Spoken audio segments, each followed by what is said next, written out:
Welcome back to the Elevated Edge podcast. My name is Naeem, and for today's episode, we have on the GOAT of door-to-door solar sales, Michael O'Donnell. He gives us the blueprint for success in Solar 3.0. If you have been in the industry, you know that there were a ton of changes January 1st this year. He lays out the formula for continued long-term success. Let's get straight to it.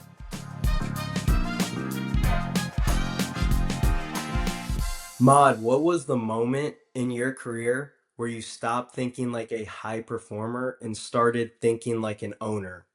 And what changed in how you operated day to day? I think most great reps, which are going to be, great business people, in addition to being great salespeople, are going to be thinking like an owner most of the time.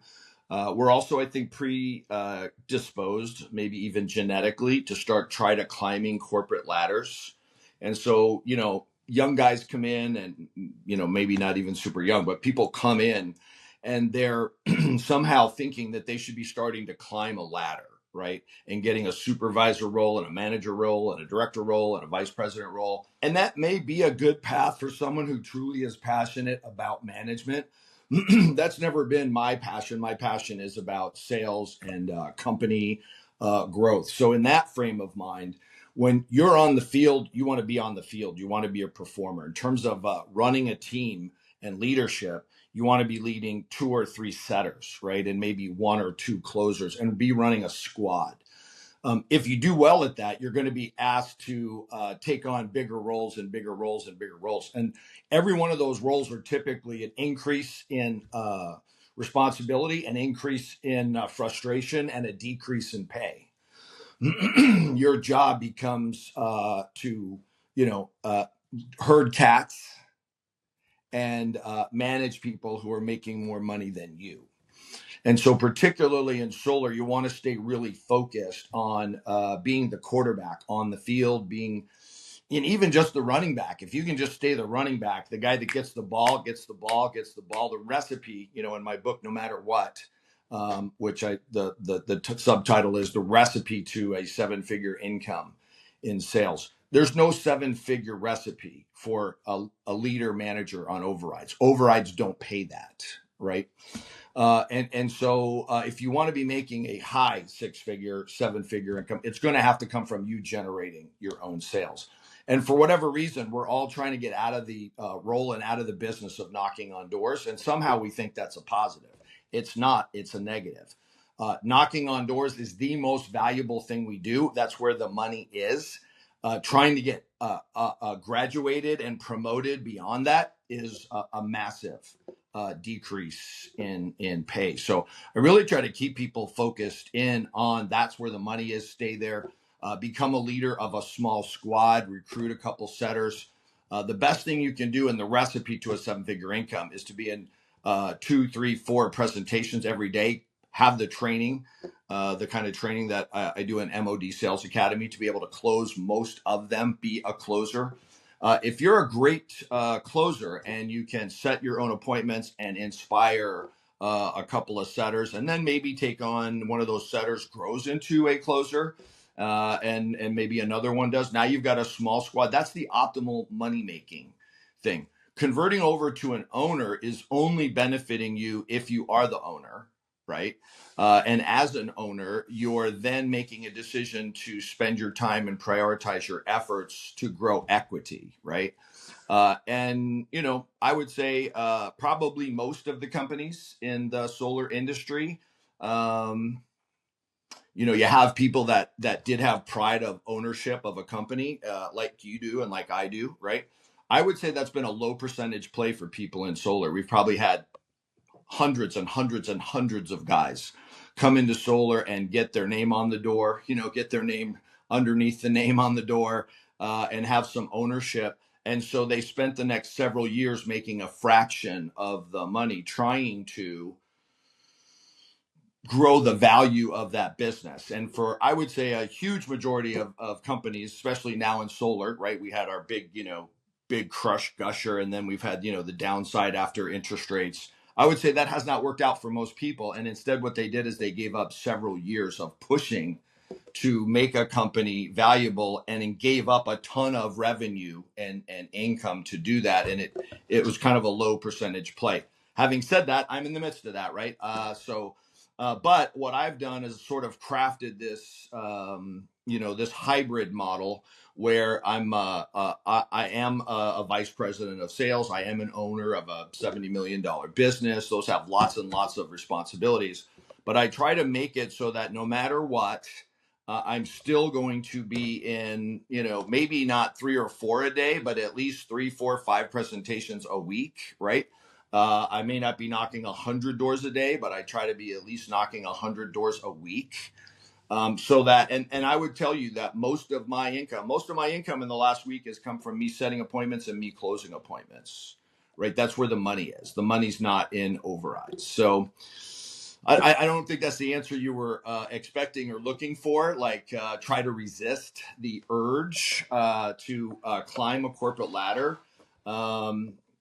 And if you are the corporate owner, try to resist the instinct to spend all your time working on the urgent, which is making the company better, instead of the critical, which is you're in this field to make a lot of money.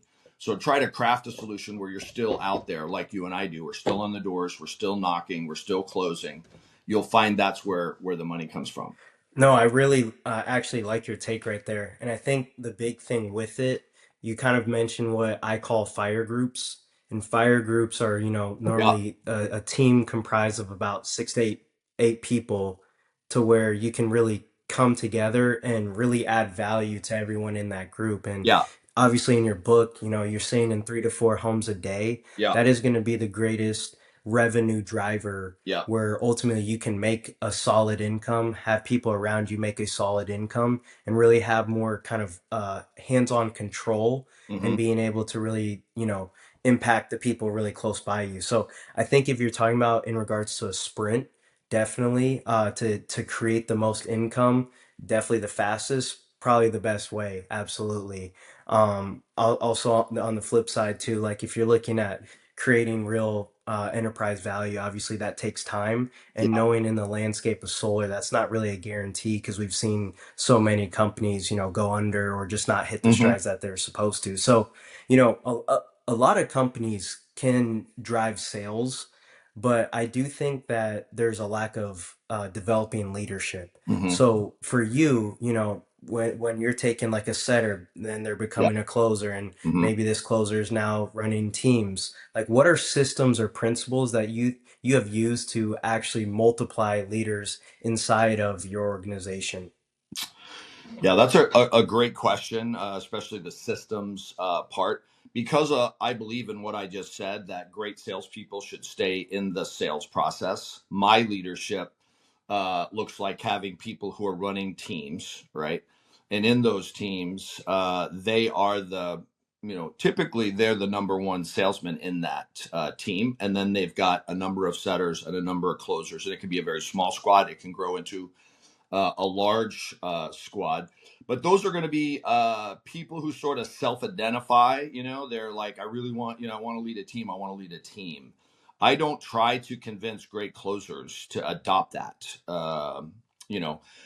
Just because you're a great salesperson means you're going to be a great manager. In fact, there's, probably a lot of indication or argument against that.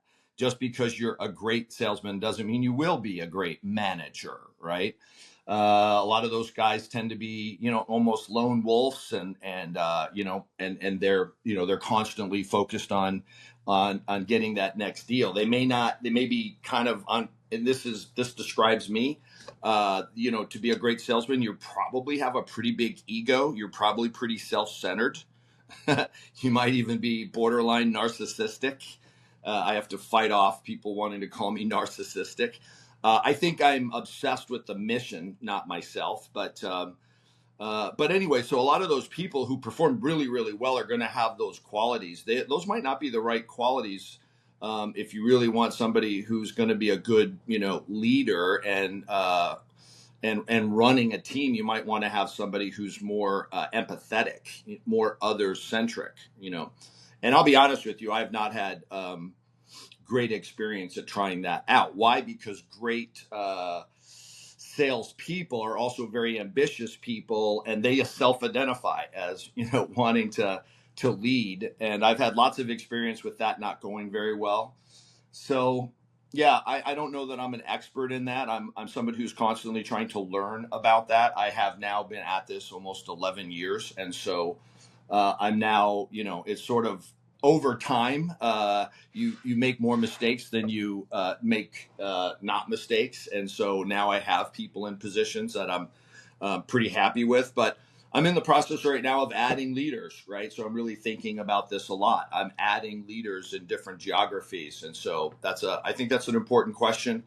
And that's one that I'm constantly seeking out help. I'm constantly getting other people's opinion, looking for, ideas and contacts. Who do you know, right? Who do you know? Just like when we're getting referrals. So one of the things I'm pretty good at is asking for help. I'm getting better. Let's say I'm getting better and better at it all the time, asking for help. So when we're needing referrals, we're asking a customer for help. Who do you know that owns a home, right? That's my word track. Who do you know? Not could you refer someone or here's what I pay for referrals, but hey, who do you know that owns a home? Well, my brother owns a home. My partner at work owns a home. My parents own a home. And then my goal is to get introduced to them. And so that's the same thing when I'm looking for leaders. I would call somebody like you, somebody else that I respect, and I would say, who do you know, right? Who has successfully built and led a sales team. Oh, what was it about them that you thought highly of? And then the closes. Would you have a problem putting us in a three-way text and just introducing me? I'd love to meet that person. Yeah, I love that. And I think ultimately, when we talk about leadership, especially on the sales side, it really happens first with leading from the front. Mm-hmm. And I think that's something that you really talk about a lot is Mm-hmm. ultimately being a high producer. You're probably the one that has the most production. And I think there's multiple forms of leadership ultimately. Mm-hmm. So I guess when you're looking at someone that's brand new, you look at someone that's in their first 30 days, what signals tell you that they're going to be a top 1% producer Mm-hmm. versus someone who just doesn't make it? There's all sorts of, my buddy Sam Taggart. Every time I see him, he wants me to take another assessment. What quadrant are you? You're a double S, A, alpha, this, that, whatever. You're a analytical thinker. You're all this stuff. And those are fun, and those are certainly, I think, can give you some indications that somebody has the right characteristics.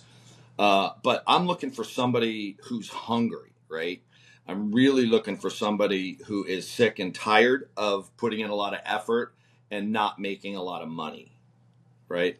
And then also has the skills. I over and over and over again identify people who have like what I would consider great aptitude, and then I put them in the situation, and they just barely jog around the track, and they're not hungry for accomplishment. They're not hungry for money. I think in solar, people really need to be hungry for money, and then something beyond that. You've got to help them develop, because they're going to outstrip. If they're really good, they're going to outstrip the hunger they have for the money that they have. And I would say that's one of the problems we're running into solar all the time. You get a talented person, and they're selling. They might be selling 4, 5, 6 a week because of their desire to get recognized, the hunger to start earning real money, and then they realize that 5, 6 a week makes an amount of money they can't even fathom, and so their effort drops back down to what I have found: water always seeks its level, you know, and then their income starts looking like their need for money. Their income starts looking like how much they need to fund their lifestyle instead of what they're capable of. And I think I did that for well over 20 years. I've always had a lot of capacity as a salesperson. I have a lot of abilities and some talent and some. But I think in 20, I was in these corporate environments where I had a quota, and I was paid very well. But very well means between 150 and 250 a year, and I built a lifestyle around 150 to 250 a year.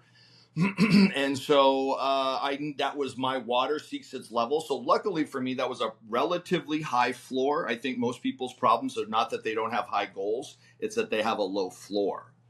And so I really try to push people to a thing where they start to be thinking about their floor and multiplying the floor. If $150,000 takes care of your lifestyle and you don't have a burning desire for something that's much bigger than that, you're going to be one of the, routine common reps who sells a couple, three a month, and that'll make 150 a year, unfortunately, right? At that point, we're paying people less. I've tried to start really implementing comp plans that everyone's always wanting. Oh, I want that whatever red line. Someone else, they hear about a red line that's 10 cents lower, or some superstar comes to me and says, "Yeah, I'm Pat. I should really be coming in at this, like a volume of 10 people red line." When in fact, if you put that person to work at that red line, they're going to make enough money in 2 deals a month and they're going to be good, right? So it's like I'm comfortable paying people an aggressive red line when the volume is there. And I've started to learn to do that. So look, here's what you make if you sell 2 deals a month. Here's what you make if you make 4 deals a month. Here's what you make if you make 6 deals a month. 6 deals a month is 18 and a quarter. And, that's about $180,000 a quarter with bonus, right? And so you're talking about a guy who's making $700,000 a year, and that is not a shitload of sales. You're probably not going to be looking to people to be on your podcast because they've learned how to sell 6 deals a month, right? So you got to make sure that the comp plan is also in alignment with, that problem that we have, that solar is too lucrative per deal. And if you extend, so what I'm constantly trying to do is to get people into a mastermind. I hold a Sunday mastermind every Sunday called the 9-Figure Destiny. I'm looking for people who really want to have $100 million net worth, right? And to have $100 million net worth, you've got to have a 7-figure income. You're winning golden doors. Your knock doors, buy doors mentality. You're not blowing the money on Lambos. You're buying real estate and you're buying Bitcoin. You're buying whatever you buy, but you're not spending it. You're investing. And then the burning desire to be someone who really does finish their career with what we're capable of. And if you're a great salesperson, entrepreneur, business owner, your goal is to at some point have your name on the door, right? And then blow it up into a big business, have somebody buy it and exit your career with $100 million net worth, right? And then move that net worth, move that, value into your net worth outside of your, entrepreneurial company thing. That's not easy to do, but it happens every day. Every single day in America, somebody has a company that they built up and gets sold off for a couple $100 million. That's not a big deal. It just happens every day. It doesn't happen with a big frequency. It's not happening to most of the people but it's happening to many people. And why not you, right? And so, but you have to really adopt that. And you and I have talked about this a lot. That's got to be a burning passion mission. It's got to keep you like, I don't ever pay attention to how much money I'm making in a quarter, as long as it's not below my floor. I have a very, very high floor, right? And then my goal is that, $100 million exit. So I'm not driven by the money and the floor. I just do that no matter what, right? Everybody is successful at generating the money that they need for the floor. So you got a father of 4 and he's a project manager for Intel. And every single day he's strapped into that 40-minute commute. And he's there at his assigned workstation. He clocks in on time. He's really working. He's employing. He's deployed till that 5 o'clock shutout. And then he goes home and he's making $80,000 a year, $100,000 a year. That's his floor. And he's very successful at hitting that floor. He may have vague ideas about what would happen if he made 5 times that much money, but he's not going to make 5 times that much money. And he's okay with that, right? What we want is to find people that really want to make 5 times that much money, and that becomes their floor. And then their goals are beyond that. And that's why they, have and the beyond that is the net worth goal, right? Right. You want to be working for a net worth, right? You got to have a burning passion to create that 8-figure and then later 9-figure net worth. If you're really going to push yourself to make a lot of money and then double that into a double lot of money, you don't need that double that extra money. You don't need it. You need to create a need for it, right? And if you don't have a need for it, you probably won't make it. Once you create the need for it, like I'm going to have a 9-figure net worth. Here's what I'm going to do with it. Here's the foundations I'm going to build. Here's the, yachts I'm going to be on with a helicopter on it. If you have, and that's, and everybody knows my vision board is to be someone who has a yacht with a helicopter on it, right? Sitting in the Mediterranean. Right now, I'm just a minor leaguer guy with a yacht in the Gulf of America with no helicopter, right? If you have a burning desire to be somebody that's on a yacht with a helicopter on in the Mediterranean, that's not true about you if you don't have a 9-figure net worth. It's just not, right? So now I need the money. And so that's, I try to teach people to go through that process. What are you going to do with your mindset is not some fancy word. Culture is not a fancy word. It means something. If your mindset is burning desire to be someone on a yacht with a helicopter, you're going to be working like that, right? As opposed to my bills are 10 grand and I'm making 20 grand, I guess I'm kind of done working for the month. Like I don't even know what to do with the other 10 grand. I'll blow it on a Lambo or a car payment or whatever. Yeah, and I think you bring up really good points right there. So you first talked about having a floor. Obviously, being in door-to-door solar sales, we Yeah. are very spoiled. The per ticket, you know, obviously is just insane. Even with all the changes, it still makes a ton of sense. So the Yeah. big thing is that you can hit your goals that you've kind of been accustomed to, and Yeah. anyone that hasn't really made any type of money walks into money if they keep showing up in this job. So you really talked about like developing the mindset. Yeah. I want to dig into that a little bit more. Like, what have you done intentionally Mm-hmm. to protect your mindset as you've continued to scale Mm-hmm. your business, the culture, everybody you've been around? So I'm on a daily mastermind call. So my mindset is a think and grow rich Napoleon Hill mindset. You have to see it. If you don't see it, you're done, right? And at my first exercise at this, which was after my first double golden door award, I have a 7-figure income and the money's in shoe boxes because I don't, my primary fear is that if it's in my account, my wife will find something we need to spend it on. I literally think she's the problem. Why I've made a very strong multiple 6-figure income for 20 years and we don't have a net worth, right? Beyond my 401k and the equity in my house. I think she's the problem. So I'm hiding the money. I'm less cashing the money into $100 bills and hiding it into shoe boxes the first 6 months I'm in solar. And by the way, my mindset was more money than bills. And so now I have more money than bills. And all of a sudden, instead of me doing 180 kilowatts a month, I'm doing 80 kilowatts a month. And the guys who made me partner, my partner Val Barraquette, and at the time Troy Dimbakowitz, like, we made you a partner in this business because you obviously had capabilities and talents and stuff like that. Why have you gone from 180 kilowatts to 80? What the hell's going on? And it's like, oh, the market's saturated and there's so many more competitors now, and all the bullshit a salesman gives you. I'm just giving spewing bullshit as to why. The answer is because 80 kilowatts makes way more money than I need. I don't even know what to do with it. I have it sitting in shoe boxes. So an exercise I do, I'm part of a mastermind. I'm with Sam Taggart, and he's like going through this guided, and you've crushed it, 10 years, blam, everything you could have possibly hoped to on the accomplishment side has generated the revenue, blah, blah, that, you just, what did you do with it? Who's in your life? What are you driving? What kind of home do you live in? How many homes? Where are they? Who are those other 5 people that have in your life that you're the average of those incomes? Who do you see? What's going on? What kind of things you done? And I'm like, I'm in a dark room. I don't see anything. Like, I don't have a vision. I'm less cashing my solar paycheck and putting it into shoe boxes. That's my, that's not a financial vision. That's a financial, imbecile. Like, what if you had a fire? Why would you have that much money sitting around not earning at least 1 or 2% interest? What's wrong with you, right? I'm afraid of my mindset. I'm hiding the money from me, my mindset. So I lucked out in the first door to door con I went to, and I won a double golden door award that year without knowing what that was because it wasn't invented yet. I up against this big net metering deadline, and I'm addressing my potential to that deadline, not my mindset.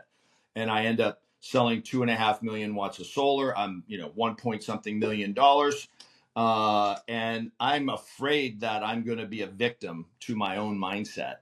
And so I start really trying to say, well, how does one build a mindset? What does the word mindset mean? And I'm there in an exercise, and Sam's going through this thing, and I'm in a dark room. So I realized I need to have a mindset. I need to build it. I didn't have one. I had to build it. I had to fabricate it.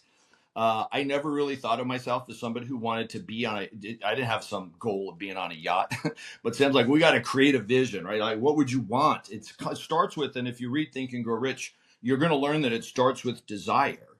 And I only had a desire for more money than bills. And so I was out. I was kind of done growing. And it's like, no, what do you want? And the answer is, I want to be an owner of a company that's eventually a big deal, right? And then maybe eventually I, cash out, or it gets sold, or whatever. At some point you have to exit. And I exit with $100 million plus dollars. I mean, I vaguely want that, but I don't have any numbers around it. He says, what do you want? What would you do with the money? I'm like, oh, I don't know. I would have a yacht in the Mediterranean. I don't want stuff. That's part of my problem. Like, I'm not a car guy. I don't want a Lambo, right? I drive a company truck. Now, it's a $100,000 company Cybertruck, which I love and enjoy. But I haven't paid for car insurance in 10 years. I haven't had a car. I haven't owned a car. I don't own a car. My wife owns a BMW X7. She likes cars. And we went out and bought her the car she wanted, which is a badass. But I didn't want that. What I want is experiences, right? I want to be around people that I admire. I want to be in the midst of experiences. I want to explore every nook and cranny of the Mediterranean, right? On my own. I guess, why don't I do that on my own yacht? So I had to fabricate that idea. And for a number of years, I'm literally speaking and seeing me on a yacht in the Mediterranean, and I have the net worth to hold my daily no matter what call from my Starlink on my yacht in the Mediterranean. I had to make that up.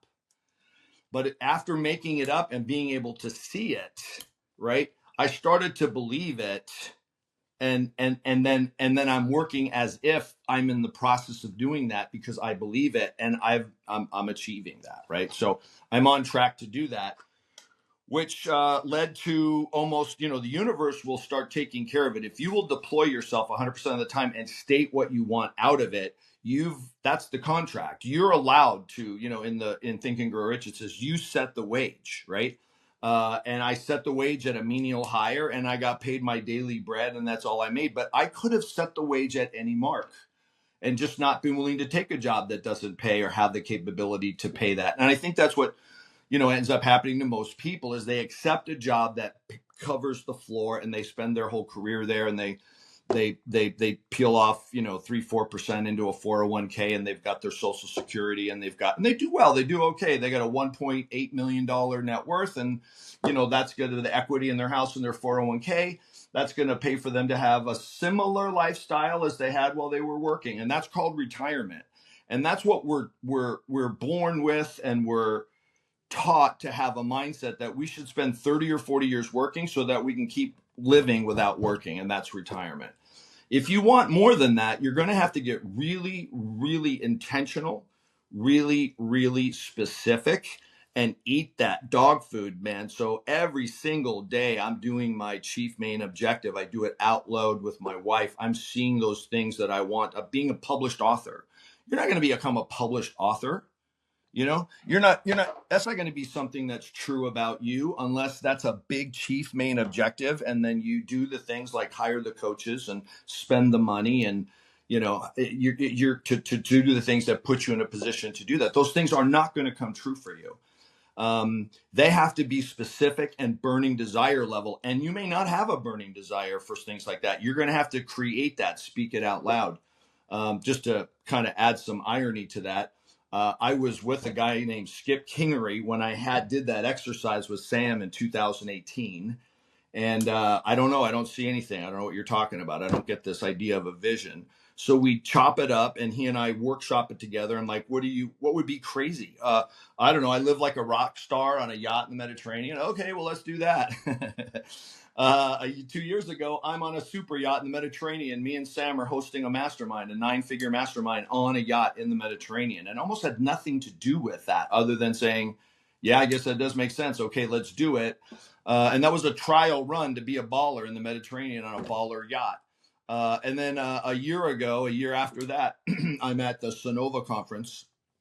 All of us are being told we're not getting paid millions of dollars. Not a fun conference, right? We're all owners of solar companies, finding out Sonova is circling the drain, not going to pay us 7 figures each. But while I'm there, I see Skip. Haven't seen him in years. Skip, how you doing? Oh, right, great. Hey, listen. He says I opened up.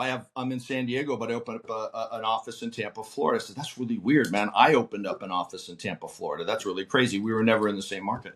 He says, and I got a question for you. Are you still kind of on that yacht thing? Is that still kind of a vision board? I go, no, dude, man. I just got back from the trade. It's like I'm all about the yacht. I go, I'm not doing anything about it, but I'm trying to have the money to do it. And he says, listen, I'm buying a yacht in Tampa, Florida, where I happen to need a place to stay and live when I'm in Tampa, Florida.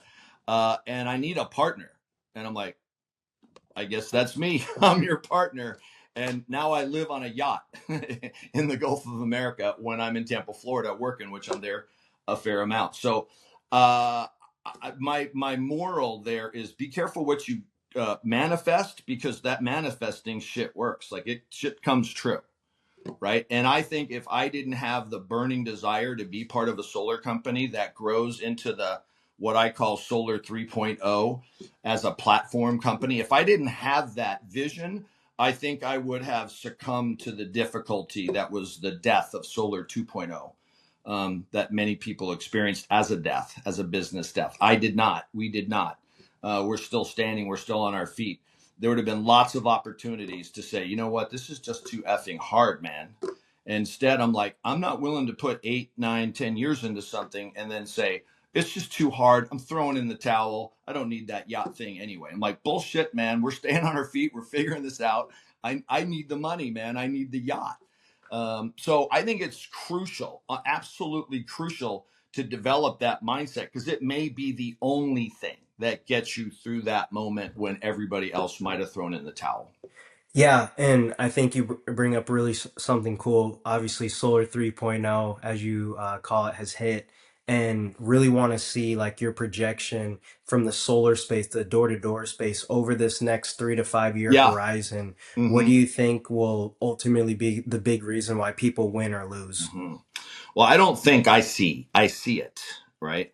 And I'm not some normal visionary guy. I'm not Steve Jobs or something. But I've, as by being part of a mastermind, so that mastermind where I dropped in and saw nothing, I have dropped into that, what's now 4 installments of a vision, led through a 45-minute Wim Hof breathing, created an alternate state. And I'm a sober alcoholic addict. I haven't had a drink or a drug in 40 years, so I don't get to experience altered states. I remember getting high when I was 18 years old and having these crazy mind-blowing experiences where I would feel like I saw the future, and I'd make a few notes, and the next day I would get up and I'd read these notes from me being high the night before, and I go, this is just crap. This is just a stupid high person writing down stupid high stuff. So I don't have altered states, but I'm in a mastermind where once or twice a year I'm having an altered state guided imagery to generate and have an opportunity to fabricate vision. 2 years ago, 3 years ago, I was in a tree for 18 hours without any food, just water, no devices. And I came out of that tree, a vision quest, if you will, literally a vision quest. What's a vision quest? You're on a quest for a vision.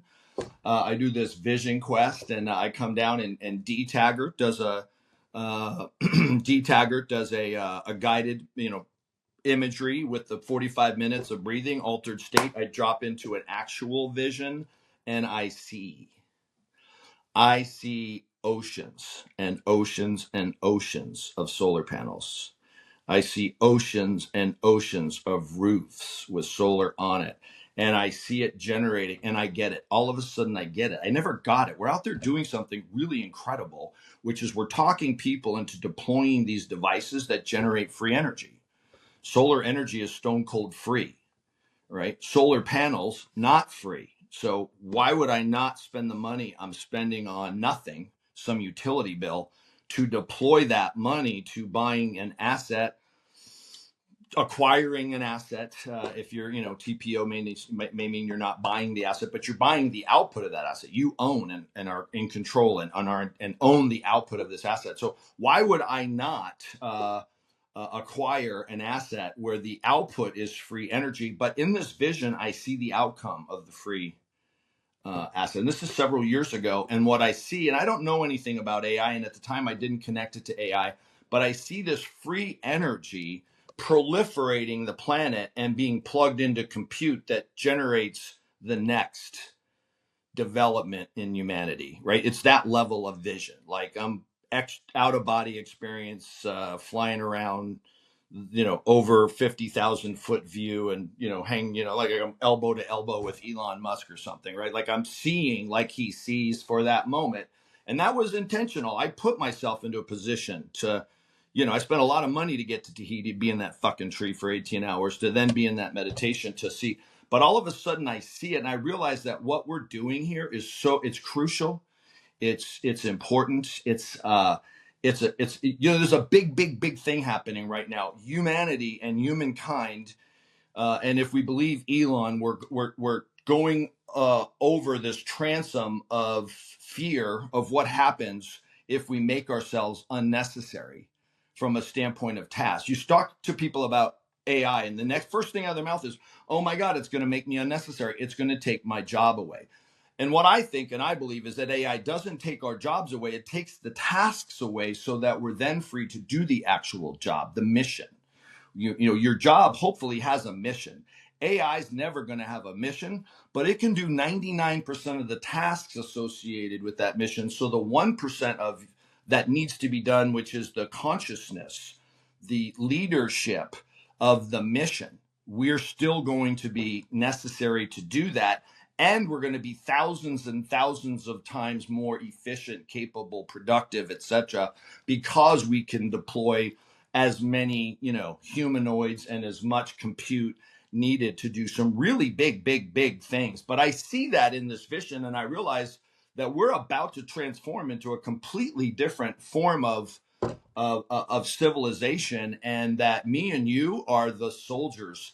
We're literally on the street to street warfare of trying to get people off of this limited, constrained, expensive resource, which is about to run into what is a almost unthinkable crisis of a magnifying demand and a very limited supply. And that it's absolutely imperative that we get better at doing this so that we can wake up the goldfish, the homeowner in that aquarium. Mr. Goldfish, do you know what's going on with the water? And the goldfish says, what water? And we're like, yeah, the water. Yeah, it's going away because we need this water for other shit. It's not just going to be sitting here anytime you want it. And that's how energy is. People's lives are consumed and completely driven by energy. Can you imagine if you didn't have the energy to plug in your cell phone for the next 6 hours? What would you be experiencing for the next 6 hours if your phone was truly dead and you didn't have a way to plug it in? Like that would be an anxious, upsetting moment, right? Can you imagine if Google, who's worth $4 trillion of net worth, found itself with not enough electricity to implement the next level of compute, of artificial intelligence, and they get leapfrogged by ChatGTP as search, as instead of Googling things, people ChatGTP things. Google is worth $4 trillion. I think they have the highest net worth of any company on the planet, and they don't have a single asset you could sell anybody.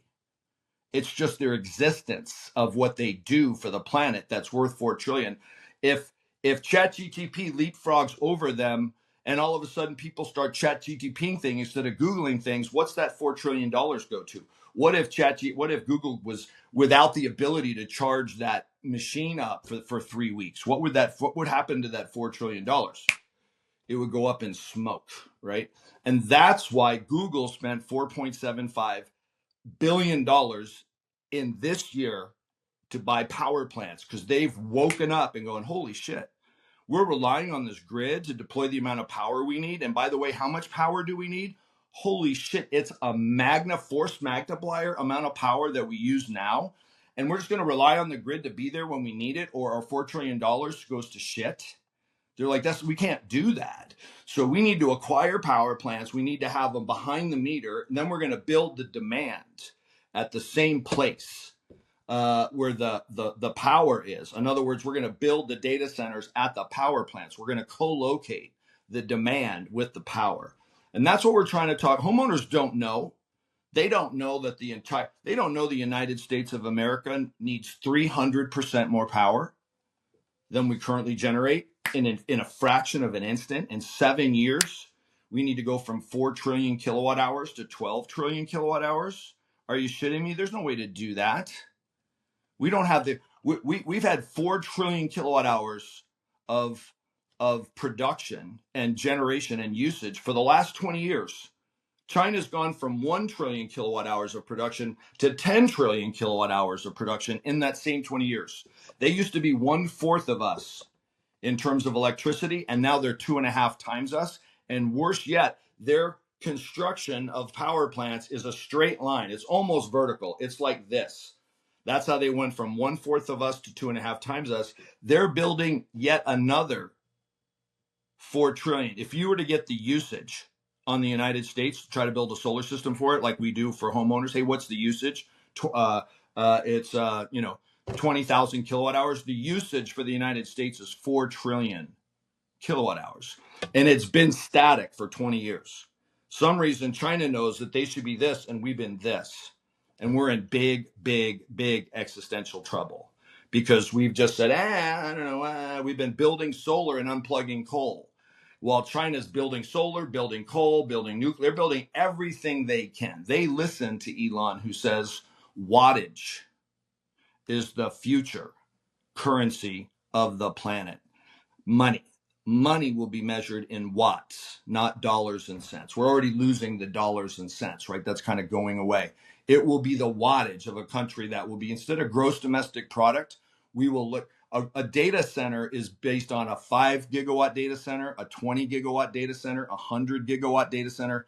Will be a 4 trillion terawatt country, and China's a 10 terawatt country. And they're building yet another 4 trillion every single 18 months, and we're growing we're completely flat.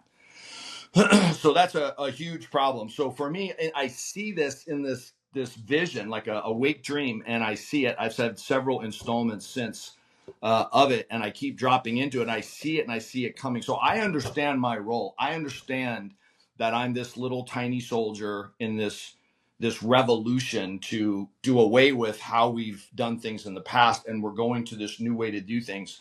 And the gating factor is wattage. And what you do, Naeem, and what I do is we help people acquire their own wattage, right? And I'm sorry, what's the savings per month? Like, dude, what are you talking about? Did I knock on your door telling you I was somehow going to save you $50 a month? No, I knocked on your door and I literally told you that there's a tsunami coming, and this is a tsunami of electric demand. And this tsunami is going to take you the hell out unless you get to higher ground. And you're going to need to go from zero generation, like the United States is at zero growth. You're going to need to go from zero generation of electricity to generating 100% of the power that your family uses. We're going to need to get that behind the meter, where you're in charge and in control. You're the decision maker on how much of that you use, which is going to be all of it, right? That's why we're going to put a battery there as well, as opposed to you sitting there going, nah, I'll just go through the next whatever years while the United States is going through this unbelievable crisis of not having enough supply of electricity. I'll just think and assume that any amount of power I need to run my household is just going to be on feeding to that meter. And it's not going to be. It won't happen that way. Your electric company is not guaranteeing you all the power you need. And you're going to need a lot more power. You're going to have 2 electric cars. That's going to double your power. demand. Then you're going to have whatever, 2 or 3 robots in your house and whatever's going to go on. You're going to need a shitload more power. And you're going to think, oh, that's okay. Whatever I need, it'll just magically appear, at this meter. It's wrong. You need to determine what you need. You need to provision that power. You need to deploy it, build it, have it on your side of the meter. And yes, it does cost less, but that's because we're maybe stupidly financing the thing for 25 years and making it last forever. But anyway, that's so Solar 3.0 is your question. Sorry, I go off on a little bit of a rant here because I'm super passionate. I'm thinking about this 24 hours a day. I'm waking up in the middle of the night thinking about this. Since I've had this vision and had this thing, I literally wake up in the middle of the night and I'm working more in my sleep than I am when I'm awake. Not kidding.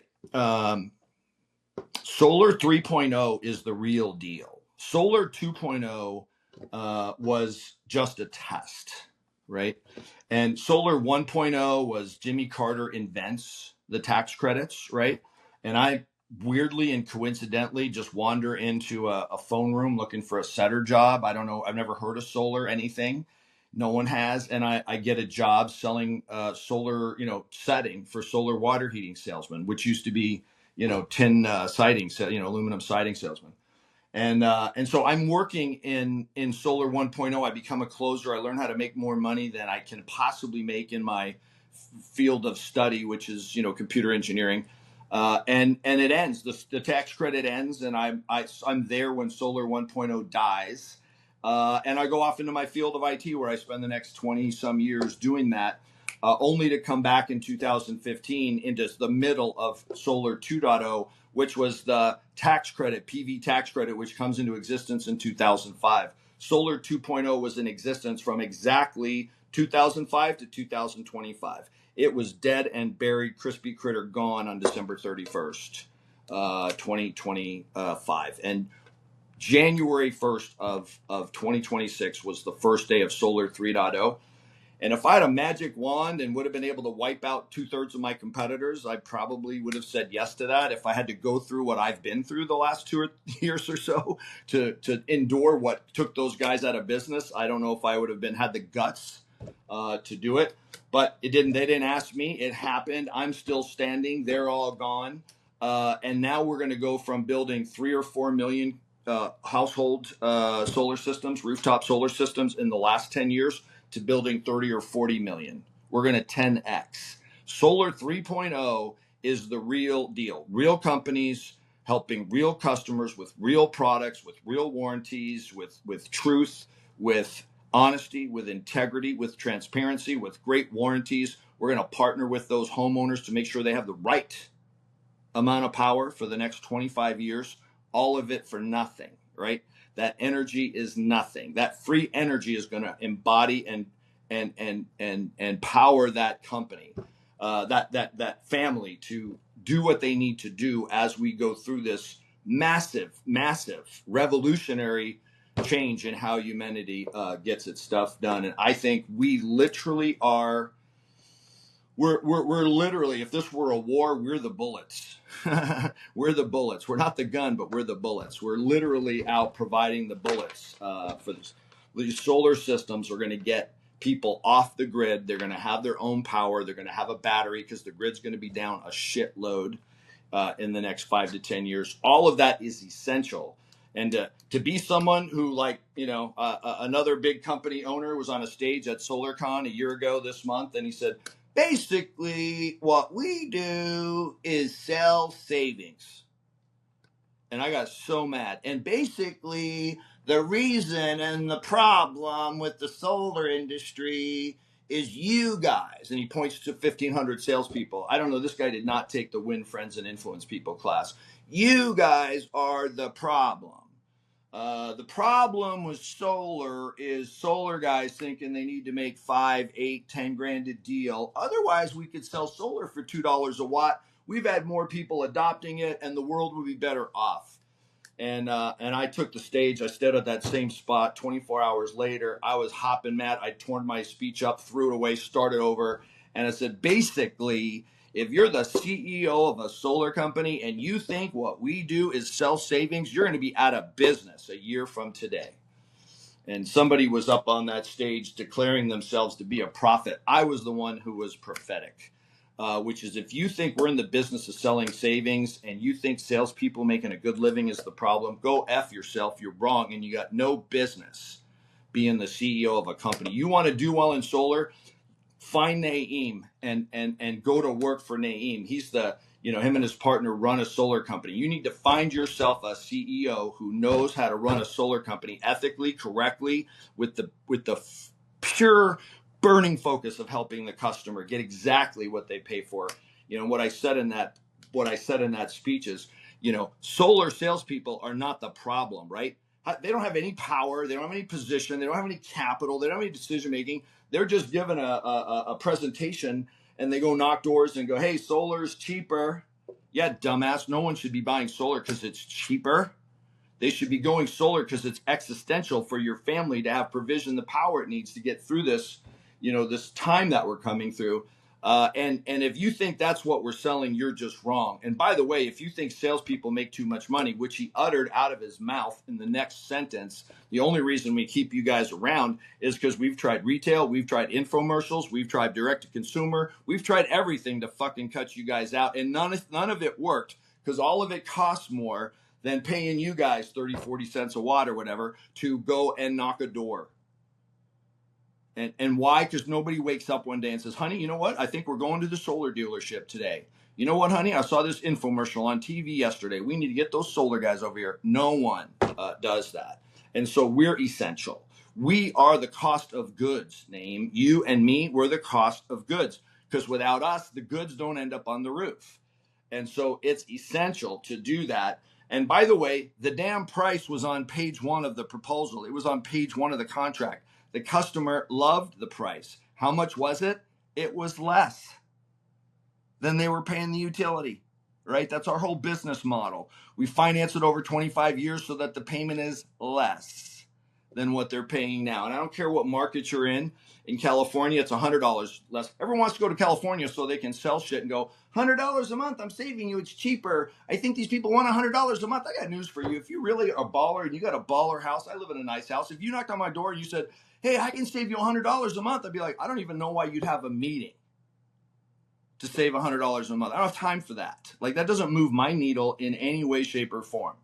But if you knocked on my door and said, I can increase your net worth by a 6-figure dollar amount just by redeploying the money you're already spending, and by doing that, put you in a situation where you and your family are just completely awesome. You're in shape to go through this unbelievably turbulent time. It'd be time. I'd be like, let's do that meeting. Like, yes, no, I would not be opposed to you showing me how to do that. How much does it cost? Nothing. What do you mean nothing? Now you're making it weird.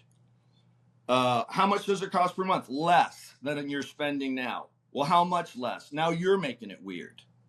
What do you mean how much less? I just told you I can get you to, there's a tsunami coming and I can get you to higher ground. And you're asking me, how much money is this higher ground structure going to spit at me a month? I'm like, shut up. Put the higher ground thing up and get to higher ground. There's a tsunami coming. We're done talking about it. You got to do it. It's for real. It's the truth. So that's what I see. I go from here. Let me cut it to a nutshell for the video editor. In Solar 2.0, we were trying to sell something because it was cheaper, which was a stupid pitch. Nobody goes $50,000 into debt to save $100 a month because it's cheaper. That's just stupid. And that's our fault. We were the ones being stupid. If we'd have told the homeowner what we were doing for them, which was acquiring a power plant, because it turns out having your own power plant is very lucrative, like having your own home. And do you own a home because it was $100 a month less? No, you got a home that was $100 a month more, right? 20 years later, it ended up being $800 a month less. But that's because you deployed a sound strategy. In Solar 3.0, solar will no longer be a good idea.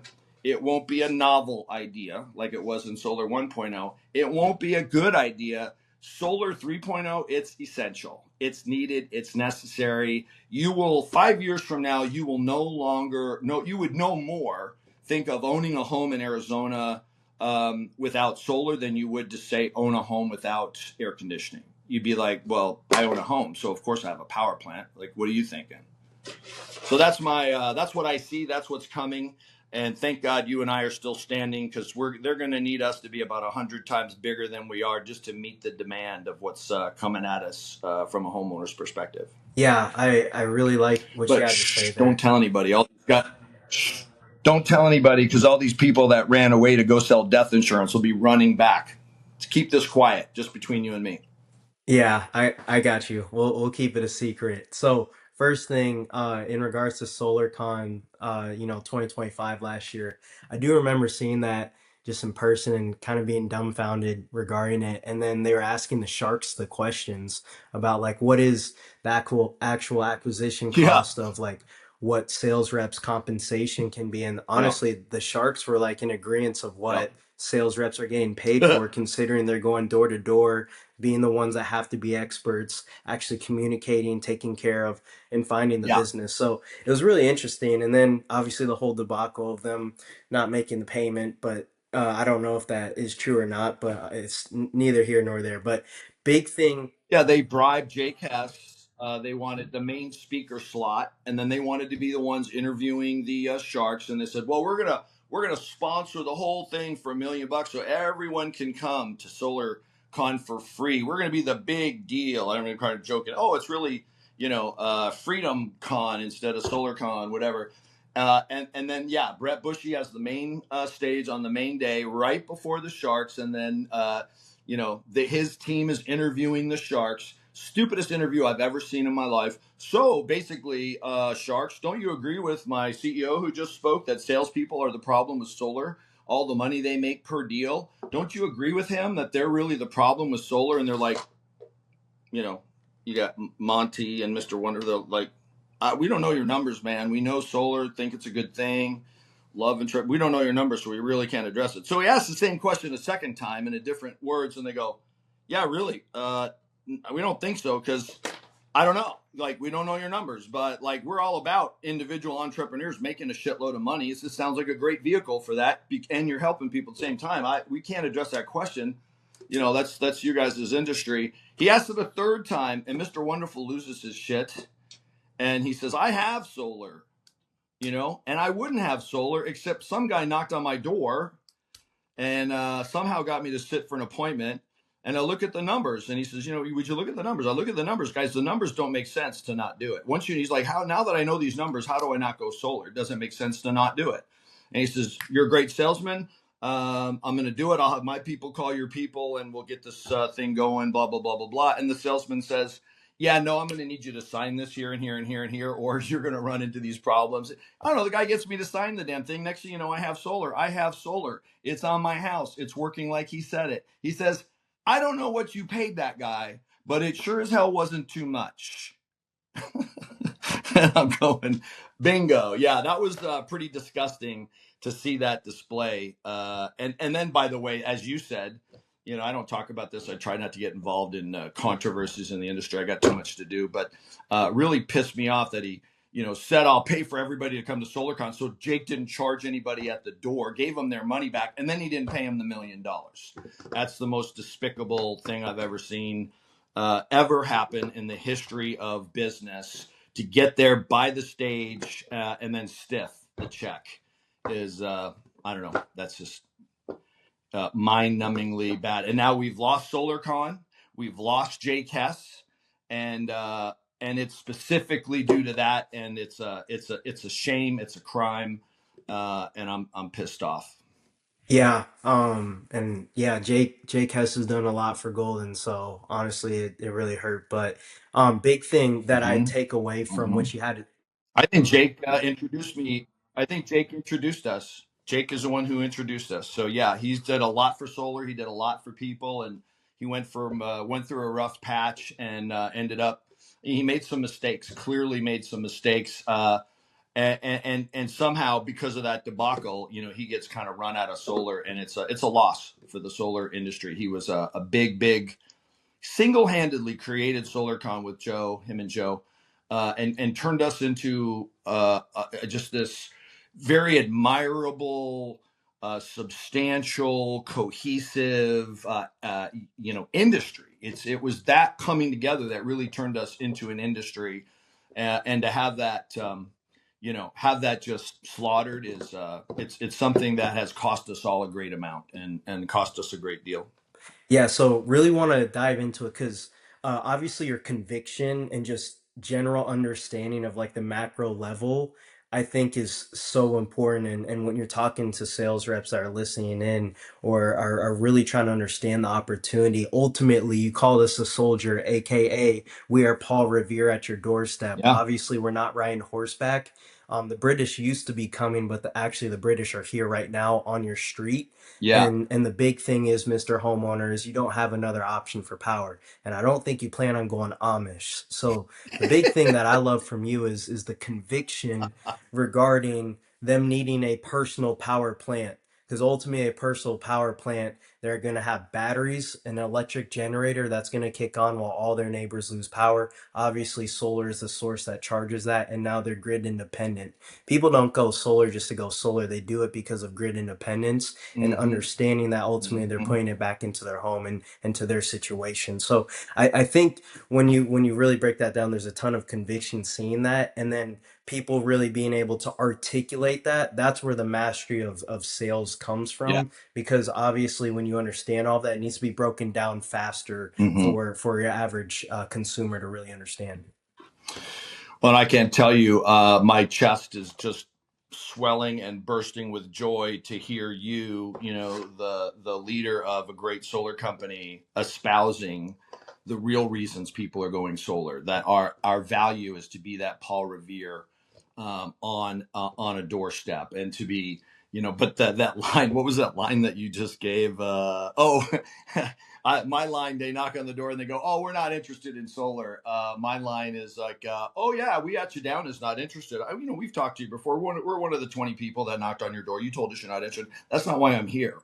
I'm here because of this tsunami coming, and you're in trouble. I'm telling you, you need to get to higher ground." And to hear you articulate that, and of course, I'm sure you would be doing that without me, but to have chopped this up so many times with you and your team, and to hear those concepts coming out, you need to go solar because it's cheaper. Like, stop saying that. You're causing the problem. Oh, stop getting on a door and knocking on a door going, "Hey, I'm here about the meter program. Did you get the notice from the utility about the meter program? There's a new meter program." And like, "Is this about solar?" "Oh no, it's about the meter program." Like, why is that going on in the industry? And I'm on doors with people all the time, and I'm yelling at them not to do that. And I get on a door and they say that. I'm like, what? So to get somebody to really be saying the truth and the reality and how urgent this is, it's just an absolute pleasure. But your line, "Oh, you're not interested in solar." Did they sign you up for that Amish program? Are you guys did you join that Amish movement? Then you're not going to need electricity. That's funny as hell. Oh, that's awesome. Yeah, my favorite thing when they say not interested, we'll just Uh, tell them to turn it off. It's all good. So when yeah. the grid needs extra power, we'll just let them know that we can shut off yours. Yeah, are you shopping for that horse and buggy thing, man? Or instead of going electric, are you going horse and buggy? Gas is $5 a gallon. Did you guys decide, instead of electric cars, did you decide to go horse and buggy? In my market, where we know we're going to have a demand issue, like the utility's not screwing around, right? When it's 118 degrees, we don't have enough power, right? Last year we had these scheduled brownouts. If you have an unscheduled brownout in Arizona at 118 degrees, we start losing people. One of my slides in my presentation is thousands more will die. How do you like that for for a bullet point in a solar presentation? Thousands more will die unless Arizona doubles its generation. They're building the data centers here. They're building TSMC here. That's $1 trillion factory, man. And there's another $1 trillion worth of suppliers that are getting built around it. What are the suppliers? Automated manufacturing, artificial intelligence, you name it, right? That it's $2 trillion worth of manufacturing about 2 miles from here. It used to be where we would go and hunt dove and ride our side by sides and camp out overnight. literally on the other side of this little low ridge of mountains in this huge valley.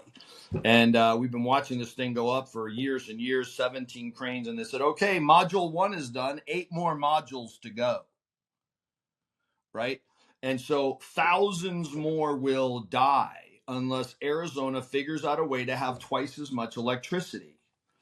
And one of my favorite things to do is to listen to people who have been very successful because they're able to think clearly. Don't find a lot of those people in the solar industry. I wish that were true. Or not true. But I love watching the All In podcast, right? There's 4 guys on this podcast. They're all BFFs. 3 of them are billionaires. One of them's a pick squeed at only 500 million. You know, he's a little neophyte in the woods. He's only a half a billionaire. But anyway, these guys are very, you know, they've done it because of their ability to think clearly and deploy assets into a risky environment and come out with a spectacular outcome. Those are the kinds of people I listen to, and that's where I get these, you know, thoughts and ideas about what we're doing. And I love how billionaires think. They're at the 50,000 foot view. Their issue is they're deploying massive capital into AI, and then they got to deal with all these people that are like, well, we don't want more power plants in our backyard. Data centers are going to make the cost of power go up. Well, we'll build more power plants. No, I don't want a power plant in my backyard. Well, you don't have a lot of choices unless you're Elon, and Elon's like, yeah, screw that. I'm just putting the whole freaking thing into space. All right. You know, Elon announces, Elon's like, yeah, we can't actually build the amount of power plants we need terrestrially. It's a pain in the ass. It's a lot of space. So I tell you what, here's what we're going to do. I'm going to merge XAI and SpaceX. And by the way, I can't even get a small fraction of the chips I need. There's about 20 gigawatts of compute that's deployed, and Elon needs like this much to build out XAI and whatnot, right? So he needs like 100, like maybe 25, 50 times more power and more compute chips that's currently plugged in just to do his shit. That's not Sam Altman's OpenAI and all their guys' stuff and Google running Gemini. Elon, there's this much worldwide, and Elon needs this much. And he's like, yeah, we can't fit that on the ground, so we're going to stick it up into space. Well, no problem. Yeah, all problems to him are just, you know, engineering, you know, challenges. So no problem. I built a rocket company. I was wondering why I did that. Oh, I know why I did it. To put shit into space.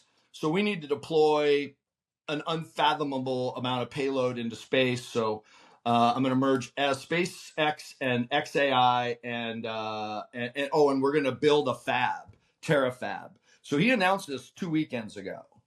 2 weekends ago, I'm going to build a terafab because this much compute is more chips than the whole world can output by like 50 times. So he's got to build a fab. He's going to deploy 1 billion individuals. Can you imagine there's 300 million people in the United States?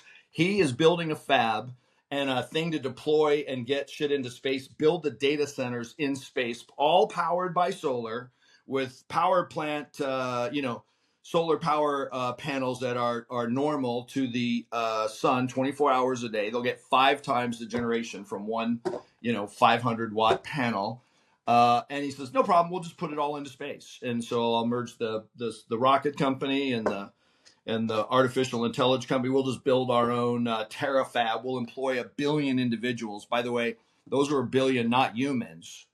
He's going to employ 1 billion humanoids, 1 billion Optimus robots that all have to be plugged in. So they're fed by electricity, not cheeseburgers. We have 1 billion person workforce for one project. And they need electricity, not cheeseburgers at lunch, right?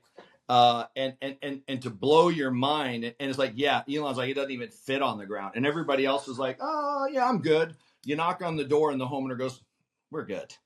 That one just gets me, man. I've started saying stuff to those people. I've literally been screamed off of some doors here recently. Lady says, we're good. And I said to her, oh, okay, you know what? Since you won't I don't say this, she won't let me say one sentence, right? I go, I know you're not interested in solar. I'm here to tell you something. I'm Paul Revere, big problem. You got to just let me say these 2 paragraphs so at least something positive will have occurred here as you see the back of my head. because you're obviously not going solar. And she will not let me say a word. I said, you know what? Appreciate your time. You coming to the door means everything to me. If you don't come to the door, I can't get my job done. I'm supposed to come to the door and get my job done, which is to find out if you're, open-minded about solar. And if you are, we'll get your quote. Normally, I would put down not interested, but you know what? We'll be back on your door in just another 3 months from now. I'm going to put you down as closed-minded, and then we'll go by your house next time. Lady comes out of the house. She comes and gets in my face. She screams at me, who do you think you are? How dare you call me closed-minded? I go, I'm sorry, that's just my read, man. And I'm supposed to come to the door and put a read on you. Interested, not interested, you're closed-minded. I mean, what are you talking about? You don't want to hear one word about this. And she's in my face, get off my property. I go, where do you think I'm going? You think I'm going to hang out with somebody who's closed-minded? And so I'm walking off her property, and she's my back, and I'm going, I instigated. Like, that lady is moved. We go to a door, we're trying to create movement. I succeeded, right? I moved her off the ground, out the door. And then I'm on a doorstep, maybe halfway down the street, and one of the guys that's on my squad is going back to the car to grab some stuff, and he goes by their house, and the husband's out in the yard, and he's yelling at the guy, who do you guys think you are? But that's the one that gets me. We're knocking on the door, and the guy's like, hey, bro, hey, dude, you and I know the ROI on solar, just not there. Yeah, dude, tsunami coming, get to higher ground. That's not an ROI question. Oh, and by the way, the ROI on solar is about 14% guaranteed. But, you don't want to listen to that just because, you think you know stuff and you're wrong. But I'm down the street and just, so what, man? Some will, some won't. So what? Who's next? Somebody's waiting. And I'm down the street with someone who's going, yep, I get it. And today those folks have solar, man. They have solar, and that's our job. And it's a very, very valuable job done at scale. It's a 7-figure job, right? Not frequently, but very, very uniformly possible. You can pedestrian. You can't walk your way to $1 million, but you can run your way. You can walk your way to $500,000 a year doing this. You're talking about 2 deals a month, man. 2 deals a month, month in, month out. That's going to put up 100 deals. That's a megawatt, and you're making 50 cents a watt. That's $500,000. You can walk your way to $500,000 in this gig. If you decide to double time it and kind of look like this instead of walking, you can do 4 a week, and that's $1 million, man. Most people are not in a gig where they can decide to double time it and make $1 million. They can double time it and they'll get promoted from 100K to 120K. To be in this situation, in this vehicle at this time with such an incredible demand and requirement, it's a blessing. It's a gift. And don't waste it. It's not going to be here forever. The next 10 years, we're going to go from having sold 3 or 4 million solar systems in the last 10 years during Solar 1.0, which was a solar bro shit show. No one's telling the truth. Literally almost ruined the whole industry. And that's what I said from stage a year ago. Bro, the price is on page 1. Customer loved the price. The problem with the solar industry is that people aren't getting what they paid for. And CEO, that's your goddamn fault. Your job to run this company and to meet this consumer demand, which is spectacular. Nobody looks at solar and doesn't go, well, this is a great idea. But if you use that, which is a gift, how many things can you sell where every single time somebody looks at it, they go, whoa, this is like a no-brainer. What the hell? This isn't a sales presentation. This is an IQ test. If you use that to scam someone, to pay the same amount they should be paying, but give them half the power, or I don't know how you scammed them. I mean, I have found as a solar installer and bringing on dealers, there are more ways to scam people, and it's only through massive diligence that we're able. And you want to know what the real, I'll tell you right now, this is the gist of this conversation. You want to know the difference between Solar 2.0 and Solar 3.0? Actual CEOs who actually require customers to know what they're buying. They have procedures in place that ensure that the customer knows what they're buying, that the engineering was done correctly, that someone didn't come up with fake usage. Like, I never thought of who would think of finding somebody who has 24,000 kilowatt hours of usage and then doing a solo on their own at 16,000, so that the payment's $160, and they're telling them it's going to get rid of their $400 electric bill. Bro, you're not getting rid of a $400 electric bill with a $169 solar payment. You're lying.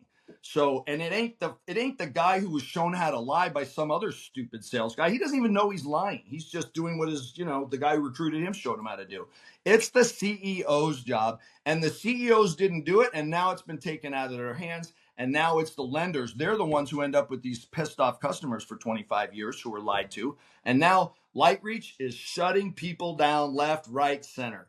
They're like, you know what? If the solar companies won't do it, then we'll have to do it, because we end up, these roosters come home to roost, and they're roosting with the lender for 25 years, pissed off, not making the payments, whatever, giving solar a bad industry name. So what's going to be the difference in Solar 3.0? And I'll just tell you, here it is. Honesty, integrity, transparency, quality on the engineering, and quality on the installation. Those are the table stakes. That's the entry fee. That's nothing to brag about. You're just not in solar anymore if you haven't found yourself with a company who actually delivers on that every single time. Then if you're not with a company that does it every time, then you're in the process of going out of business, because you're going to get shut down. You're going to get some of the number one salesperson in the industry.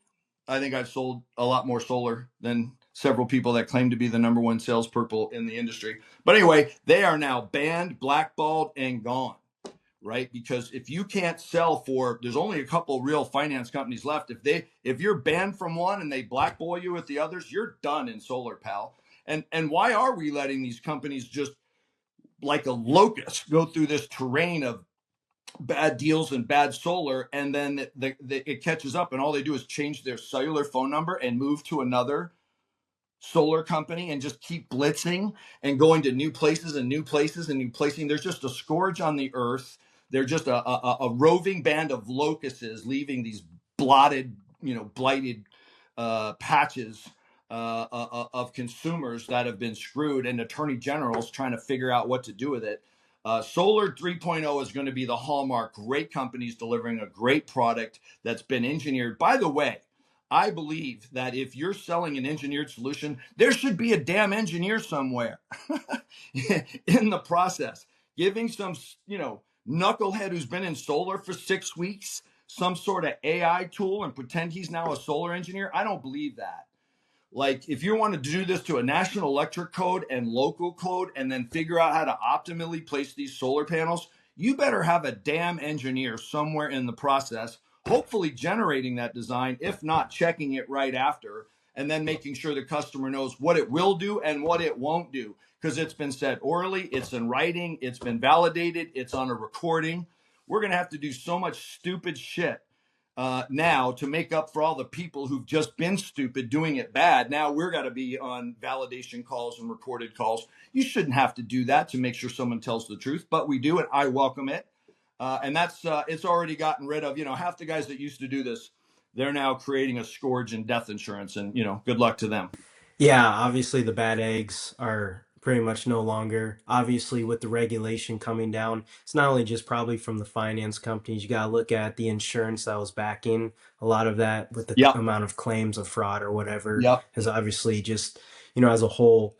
But I think ultimately, like you said, the honesty, transparency, really understanding the product and being a true professional, Yeah. that's really what will get more referrals, what will lead to more success, good reviews, Yeah. positive feedback, and a long-term runway with this. So Yeah. just last question to wrap Mm-hmm. this up. Mm-hmm. If you had to start over today, so if you're Mm-hmm. starting in Solar 3.0 right this second, you got Yep. no name, you have Yep. no network, and you have no capital, what would you do in the next 90 days to get back on top? Pray that I somehow found a way to be as incredibly lucky as I was the first time. That I walked into a Chinese food restaurant, and I met my partner Val Barraquette, my other partner Troy at the time, who, by the way, has become a dealer of Sun Solar. He's got some other products and stuff. We're still, all doing solar together, but he's started a company with his kids, and they have a family business. It's just awesome. So we're all we're like an extended family. Um, I walked in and I met these two guys. One of them knew how to sell solar, which I kind of knew how to sell solar because I sold it in Solar 1.0 in the 80s. And the other guy was determined to build a company that was based on, and it was just intrinsic values. He was someone who believed in there's never one chance to say one thing that's not true in a solar presentation. So you're always going to say things that are true and put up the guardrails that made sure we said things that were true. And then he built a company that was built around Troy and I. Troy and I were both double Golden Door Award winners multiple years. I won double Golden Doors 5 years in a row, right? You're talking 2 million plus watts of solar. And years later, as I'm signing up dealers, as we're in EPC and I'm signing up dealers and I start to meet more people, I just assumed, I don't know, maybe Troy and I were just weirdly twice as good as anybody else in the industry who, when they hit their peaks, were at 1 million watts. How is the industry ballerdom at 1 million and Troy and I are doing like 2.5 every year? There's something going on here. And what I learned is that my company, Sun Solar, engineered by Val, was engineered to keep Troy and I doing what we do best, which is make appointments and close appointments. Turns out solar salespeople pretty much suck at almost every single thing else. And so you don't want them doing those other jobs. They're not good engineers. Don't make them do the engineering, right? They're not good at customer follow-up. So they're not the ones that follow up with the customer after the sale. He built a company and it was a little bit more expensive. I had those guys come to me. I had David Williamson come to me several times going, why do you stay with Sun Solar, who he was the installer for at the time? Why don't you leave them and screw them over? And instead of them getting the red line here and you here, you could just have their red line. And I'd say, well, because David, if the product I'm selling to the customer gets done, I would have to build all of the things that are being done by Sun Solar. So I got lucky and walked into this thing and I went knocking with Troy's the next day. I sold a solar system the next day. I got paid the next Friday, my M1. I got paid 100% of the money for that deal. And I don't know how I ended up with this story, but here's my story. I've sold thousands of solar systems, literally, and I've gotten paid every single Friday the amount I thought I was going to get paid from the same checking account number as day one. I think I'm the only one in all of solar who has that story. So if I were to start over, I would hope that somehow I, through blind luck, ended up into that same thing with a company that was skating to where the puck was going. For years, I sold and ran a company at a massive disadvantage to giant companies in my markets that didn't feel it necessary to put up those guardrails to let people show a solar payment and keep saying the words 100% when it wasn't going to come close to getting rid of 100% of their electric bill. And now they're dealing with, thousands of complaints and those, chickens have come home to roost, if you will. And we've been skating to where the puck's been going for 10 years. But I got to tell you, it was hard recruiting people when solar salespeople were taught how to sell unethically. And I showed them how we sell and it was ethically. And they're like, I don't think I can sell solar without savings. In the Arizona market, we haven't had savings to sell for 8 years. And my competitors have been showing customer savings that don't exist.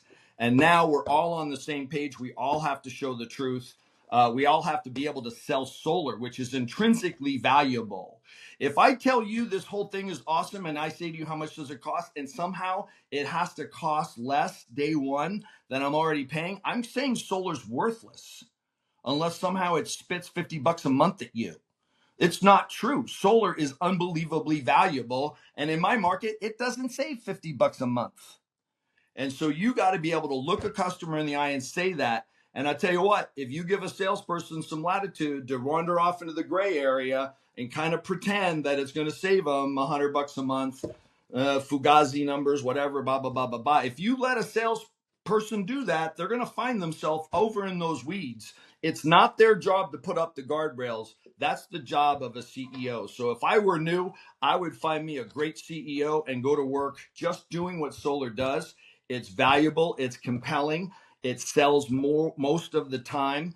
And if you're with a company who's going to pay you every Friday the amount you thought you were getting get paid and do that for years and years and years and years and years, that's what you're looking for. And if you run around going, oh, these guys are 10 cents, so what less, that means I'm going to make an extra $1,000 a deal or whatever. And if you're stupid enough to fall for that again and again and again and again, well, good luck to you and good riddance.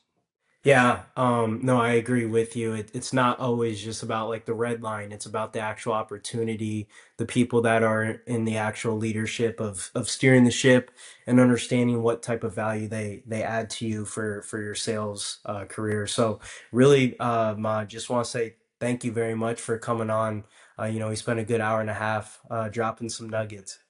It's Easter Sunday. Here it is, Easter Sunday, and you and I are taking some downtime to hopefully be able to bring some value to people that really need it right now. There's a lot of people that are hurting. There's a lot of people that are thinking, I don't know, should I go sell death insurance? What is solar dead? What's happening? It is not dead. It's going to be bigger than ever. You're in the right place at the right time. You may not be with the right company. If that's the case, get busy interviewing, due diligence. What's the Yelp reviews? What's their track record? How do they generate these proposals? How do they pay? Do they have people historically that they haven't paid? If you're taking a signing bonus on a company, uh, signing bonus, what's wrong with you? What's wrong with your company if you need to offer signing bonuses to get people over, especially when you never ever pay them? Like, and everybody knows it, and then people fall for it again and again and again. I have a great, great, great friend, $250,000 signing bonus. He never got a cent of it. 80 deals, not one of them got installed, and he knew that. Company had a reputation for that. We won't mention the name here, but everybody knows who it is. And it happened again and again. And you know what? So anyway, to deliver that kind of value, to see your little purple ring on Easter Sunday, to join you on Easter, what a blessing, Naeem. To know Golden and know you guys, for me, has been a blessing. Yeah, likewise, means a lot, and yeah, happy Easter to you guys. So thank you for coming on, and this wraps up the episode. All right, great to be with you, Naeem. See you soon.